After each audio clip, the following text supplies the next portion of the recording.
بسم اللہ الرحمن الرحیم۔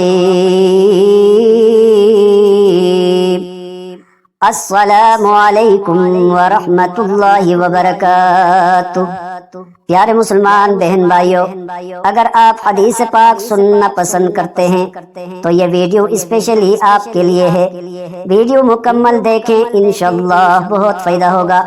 جزاک اللہ خیرا کثیرا۔ حضرت عبداللہ ابن عباس رضی اللہ تعالی عنہ سے مروی ہے کہ جب بنو عبد القیس کا وفد نبی مکرم صلی اللہ تعالی علیہ وسلم کی خدمت میں حاضر ہوا تو نبی مکرم نے ان سے ان کا تعارف پوچھا۔ انہوں نے بتایا کہ ہمارا تعلق قبیلہ ربیعہ سے ہے۔ نبی مکرم نے فرمایا کہ آپ کو ہماری طرف سے خوش آمدید، یہاں آ کر آپ رسوا ہوں گے اور نہ ہی شرمندہ۔ انہوں نے عرض کیا، یا رسول اللہ، ہم لوگ دور دراز سے آپ کی خدمت میں حاضر ہوئے ہیں۔ ہمارے اور آپ کے درمیان کفار مضر کا یہ قبیلہ حائل ہے اور ہم آپ کی خدمت میں صرف حرمت والے مہینوں میں ہی حاضر ہو سکتے ہیں، اس لیے آپ ہمیں کوئی ایسی بات بتا دیجئے جس پر عمل کر کے ہم جنت میں داخل ہو جائیں اور اپنے پیچھے والوں کو بھی بتا دیں۔ نیز انہوں نے نبی مکرم سے شراب کے حوالے سے بھی سوال کیا۔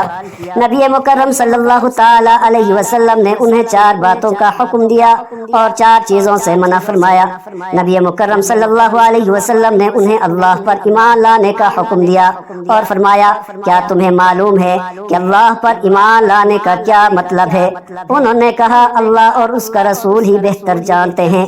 نبی مکرم صلی اللہ علیہ وسلم نے فرمایا، اس بات کی گواہی دینا کہ اللہ کے علاوہ کوئی معبود نہیں اور محمد اللہ کے پیغمبر ہے، نماز قائم کرنا، زکوٰۃ ادا کرنا، رمضان کے روزے رکھنا اور مال غنیمت کا 5واں حصہ بیت المال کو بھجوانا۔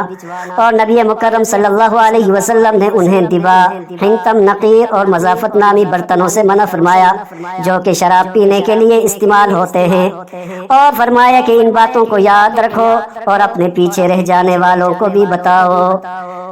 آخر میں دعا گو ہوں، اللہ کریم ہم سب کو آقا کریم کی سچی محبت سے مالا مال فرمائے اور تعلیمات نبوی کے مطابق زندگی بسر کرنے کی توفیق عطا فرمائے۔ آمین ثم آمین یا رب العالمین۔ ویڈیو اگر پسند آئی ہے تو ضرور چینل کو سبسکرائب کریں، ویڈیو کو لائک کریں، ایک پیارا سا کمنٹ کریں۔ شکریہ۔